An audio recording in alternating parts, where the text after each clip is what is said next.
तो इस वक्त हम खड़े हैं बनारस के मड़ुआडीह में, जहां की हमारे साथ तेज बहादुर यादव जी हैं। तेज बहादुर यादव जी बेशक चुनाव नहीं लड़े, लेकिन उसके पहले का जो इनका संघर्ष है और पर्चा खारिज होने के बाद का संघर्ष है, वो इनको देखने से साफ लग रहा है कि पहले भी इन्होंने संघर्ष किया है और अब भी ये लगातार संघर्ष कर रहे हैं। तो बीएसएफ में रह करके एक बात ये आ रही है कि इनके खिलाफ पहले भी डिसिप्लिनरी एक्शन हुए। क्यों एक्शन हुए, कब कब इन्होंने आवाज़ उठाई, क्या इनका कसूर रहा, इस पर बातचीत करेंगे। तेज बहादुर जी, शुरू से कब कब आपने आवाज़ उठाई, कब कब आपके खिलाफ एक्शन हुआ और क्यों हुआ? जय हिंद।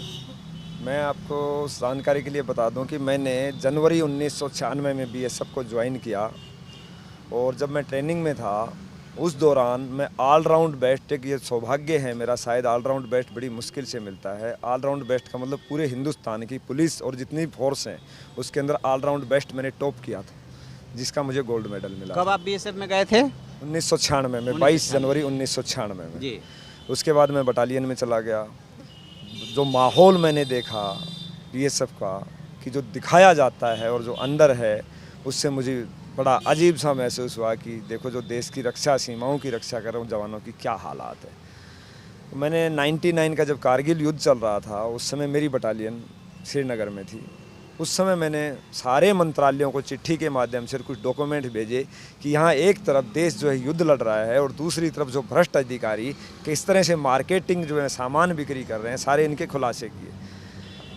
जब इनको ये पता लग गया कि ये सारी कार्रवाई जवान तेज बहादुर यहाँ से कर रहा है, तो इन्होंने मेरे जो इनकाउंटर करने की साजिश रची गई, जिसका मैं आपको ये दिखाता हूँ।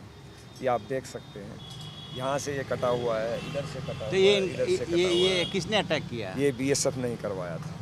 किससे? बीएसएफ ने किन लोगों से? अपने जवानों से ही। अच्छा। लालच देके अपने जवानों से, लेकिन रात के अंधेरे में मैं पहचान नहीं पाया था। अच्छा जी, रात का अंधेरा था जी। मुझे मरा हुआ समझ के छोड़ दिया गया, लेकिन ऊपर वाले जो लिखा था उसको कोई नहीं बदल सकता। फिर से इसको जो देखिए, ये 99 में एक तरफ कारगिल चल रहा था, दूसरी तरफ ये हो रहा था। 99 में ये यहाँ पर है, ये पूरा कटा हुआ है। अच्छा, यहाँ भी है। तो पहला अटैक हुआ 99 में आपके ऊपर। और फिर उसके बाद में इनको पता था कि तेज बहादुर रुकने वाला है नहीं, चाहे कुछ भी हो, जिंदा बच गया, अब और अच्छे तरीके से लड़ेगा। इन्होंने डॉक्टरों से मिलकर साजिश रच के मुझे पागल घोषित कर दिया। जहाँ भी मैं कागजी कार्रवाई करूँ या कुछ भी मैं लेके जाऊँ, ये सर्टिफिकेट दे देते थे कि ये घोषित करा दिया था आपको? बिल्कुल पागल घोषित करा दिया था कि ये सर्टिफिकेट जारी करा दिया। हाँ, इन्होंने अपने पास रखा। जहाँ भी मैं लिखता गृह मंत्रालय को या पीएमओ को, ये जवाब दे देते थे ये पागल है, मेंटल है, ऐसे ही लिखता रहता है, तो कोई अहमियत नहीं थी। फिर दूसरी घटना कौन सी हुई? 3 साल तक मैंने संघर्ष किया इसके लिए। सबसे पहले 2001 के अंदर मैं मेडिकल कॉलेजों से सभी से सर्टिफिकेट लिया कि मैं पागल नहीं हूँ, संघर्ष करता रहा हूँ, तब मुझे सर्टिफिकेट। फिर उसके बाद मैंने इनके खिलाफ फिर लड़ाई शुरू कर दी। पहले जो सज़ा मेरे को मिली, मैं आरपी खड़ा हुआ था गेट के ऊपर, तो एक सज्जन सिविल ड्रेस में आते हैं और मुझे कहते हैं आपने मुझे सलूट नहीं किया।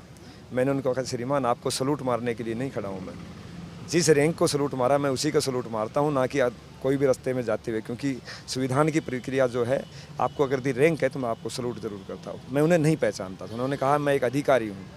मैंने कहा आपके चेहरे पर नहीं लिखा आप अधिकारी हैं, आप अधिकारी हैं तो आप वर्दी पहन के आइए, मैं सलूट मारूंगा आप। सिर्फ इसी वजह के ऊपर उन्होंने मेरे 7 दिन को जेल डाल दिया। मतलब पहला आपके ऊपर एक्शन हुआ, एक पहला अटैक हुआ, फिर ये एक्शन हुआ। जी, एक्शन हुआ। उसके बाद में जब मैं गया धुबरी में, तो धुबरी का इलाका बड़ा खतरनाक इलाका है। अमूमन मीडिया चैनल दिखाते हैं कि एक दिन में 10-10, 11-11 हज़ार गायें पार होती हैं। तो वहाँ का मंजर देख के मेरे दिल को बड़ा दुख लगा और मैंने सभी अधिकारियों से कहा कि मेरे इलाके से अगर कहीं से भी गाय पार हो गई तो मैं तो ब्लेकर को जिंदा नहीं छोड़ूंगा, मैं ब्लेकर के पीछे नहीं भागूंगा, मेरी गोली भागेगी। वो इलाका कौन सा था? धुबरी, आसाम। धुबरी, आसाम। हाँ, अमूमन वहाँ 10-10, 12-12 हज़ार गायों को कसी होती है। हाँ, बहुत ज़्यादा होती है। तो क्या गाय पास की जाती है? अच्छा, गाय पास की जाती है। पास कौन कराता है? बड़े बड़े अधिकारी हैं, दिल्ली तक बैठे हैं लोग। ये बीएसएफ के लोग हैं? मंत्रालय में लोग बैठे हुए हैं, मंत्री बैठे हैं बड़े बड़े, जो उनसे मंत्री वो अपने अफसरों को वहाँ पोस्टेड करती हैं और पार कराती हैं, जिसके रिकॉर्ड हैं मेरे पास। पीछे वीडियो भी डाला था मैंने, पार करा जी, वीडियो भी दिया था। तो ये सब मेरे खिलाफ हो गई। मैंने आईजी, डीआईजी सबको कंप्लेंट किया। लास्ट के अंदर जो वो कंपनी कमांडर है मेरा वो मुझे अभद्र भाषा पे आ गया कि आप जैसे देशभक्त बहुत आए, बहुत चले गए, आप चुपचाप नौकरी कर लीजिए, काफ़ी अभद्र शब्दों का। तब मुझे गुस्सा आया, मैं उसे चैलेंज किया, वॉर्न किया, अगर इसके बाद आपने एक शब्द भी कहा तो यहीं आपको मैं गोली मार दूंगा। वो मेरे ऊपर चार्ज लगा, फिर मुझे 3 महीने का जेल किया। अच्छा, फिर से 3 महीने का, पहले 1 हफ्ते का और फिर 3 महीने फिर का। 3 महीने का जेल किया इन्होंने, ठीक है, ये सिर्फ उसी बात के ऊपर। तो क्या मैंने गलत किया? बिल्कुल नहीं। बिल्कुल है। मैं तो कहता हूँ, आज भी कहता हूँ कि ऐसे अधिकारी गोली मार देना चाहिए, क्योंकि जो देश के साथ गद्दारी कर रहा है। फिर इन्होंने कहा कि आप प्रूफ दीजिए। 29 बटालियन में 5 करोड़ रुपए इनके पास थे। वो कैसे इकट्ठे करते हैं कि आप सोच भी नहीं सकते। जब हम गायें पकड़ते हैं जो जवान, तो एक गाय का 300 रुपये पैसा मिलता है चारे का। और ये इतने निर्दयी लोग थे कि गाय को धूप में और गर्मी में वहीं मर जाती थी, लेकिन चारा नहीं खिलाते थे। उन्होंने 5 करोड़ रुपया इकट्ठा कर लिया।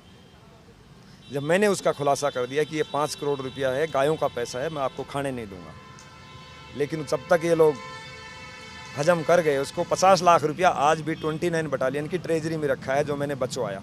अच्छा, हाँ, बड़ी सब जगह लड़ के मैंने बचवाया, सरकारें को लिख लिख के वो बचवाया। तीसरी बार कब एक्शन हुआ है? वही उसी टाइम ये एक्शन हुआ है। इसी में फिर इन्होंने उल्टा सीधा अनडिसिप्लिन चार्ज लगा के कि बदतमीज आदमी है, अफसरों से बदतमीजी करता और है। तीसरी बार जब आपने खाने वाला मुद्दा उठाया? फिर उसके बाद जब खाने का मुद्दा उठाया तो इन्होंने सीधा नौकरी से निकाल के बाहर ही भेज दिया। अब इनसे मैं ये पूछना चाहता हूँ, जो एलिगेशन लगाते हैं, अगर दी मैं इतना ही ख़राब सिपाही था तो मुझे 18 अवार्ड कैसे मिल गए? अवार्ड कोई आसानी से नहीं मिलता, जब आप अच्छा काम करते हो तभी आपको अवार्ड मिलता है। आपने अपनी संघर्ष गाथा बताई कि बीएसएफ में रहते हुए ऐसे संघर्ष किया। अब यहाँ पे पर्चा खारिज हो चुका है, आप शालिनी यादव के लिए प्रचार कर रहे हैं। अब आगे का क्या कार्यक्रम है? जैसे शालिनी यादव का आप चुनाव लड़ाएंगे, फिर आगे? अभी उसके आगे अभी पार्टी से जुड़ा हूँ, पार्टी जो भी मुझे कार्य देगी, लेकिन संघर्ष मैं करता रहूँगा इनके खिलाफ। जो भी है तानाशाह जो है, वो संघर्ष हमारा जारी रहेगा। जैसे जैसे माहौल, जो सिचुएशंस होंगी, जिस तरीके से हम कर सकते हैं, लेकिन संघर्ष बंद नहीं होगा। एक सवाल ये भी उभर रहा है कि आप भिवानी से आकर के ये बात समझ में आ रही है कि चलिए यहाँ से पीएम लड़ते हैं, लिहाजा पीएम के खिलाफ आपने ताल ठोकी।